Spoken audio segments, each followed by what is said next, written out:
If you live far from Mexico and you've heard of the 43 missing students of Ayotzinapa Teachers Training College, the chances are that a highly tactical online awareness campaign, involving thousands of Mexicans angry with their government, has had something to do with it.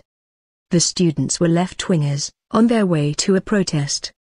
An official report later found that, after police clashed with them and killed 6 on the spot, the local mayor ordered the remaining 43 to be detained. They were handed over to a drug cartel and never heard from again. The official report says they were murdered and burned. But when I visited the actual dusty spot in Guerrero State where the students clashed with police, I found only a few bullet holes in the wall, a couple of crosses in the ground and some hashtag graffiti on a wall. The lack of a memorial indicates how, sadly, even such levels of gruesome violence are not unheard of in Mexico's drug wars. BBC Trending has been using Facebook to track several new cases since, as we will be reporting next week on Newsnight. So why did this one story become so iconic and politically toxic? Digital radicals. Part of the reason is that it was embraced by a clever group of digital radicals who made it trend.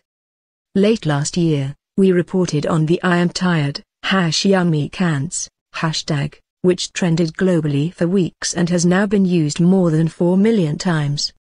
The phrase I am tired was used by the Mexican Attorney General Jesus Murillo Karam, as he closed a press conference about the missing students.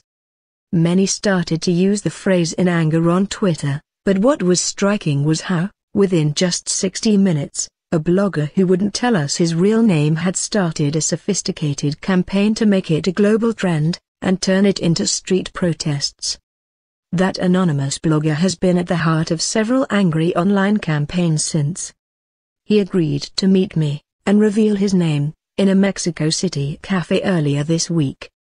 Alberto Exorcia is 35, a freelance social media marketing consultant, who says he does all of this in his own time, and says he has no links to political parties. But he does have links to an international political movement, the anti-austerity 15M movement in Spain, which he has visited to study its online tactics. 15M is seen by many as having paved the way for the Podemos political party. They in turn reportedly used social media tactics borrowed from the Revoluti in Tunisia and Egypt. So Alberto draws inspiration from global movements that aim to unseat governments. Applying pressure. He is keeping the pressure up. In the past few days, he has created and driven another hashtag, #Mexico wants Aristegui back, into the global top 10 trending topics. Carmen Aristegui is an investigative journalist here who was recently sacked by her employers.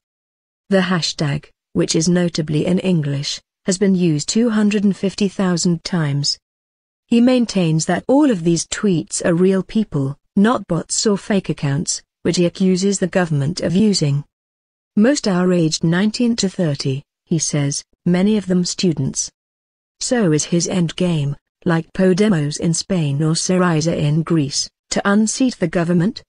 He says no, because to do that would lead to civil war. Mexico is fragmented, he says. The power of cartels and gangs means the situation here is closer to a civil war than to democracy. All I am trying to do is work in peaceful ways and avoid violence. But all of his hashtags seem to mobilize righteous anger against the government, and particularly President Enrique Peña Nieto, for all of Mexico's complex problems. I ask him, is he peddling a simplified solution to people desperate to reduce violence in their country? People are not dumb, they know this is all tactics, he says. You have to apply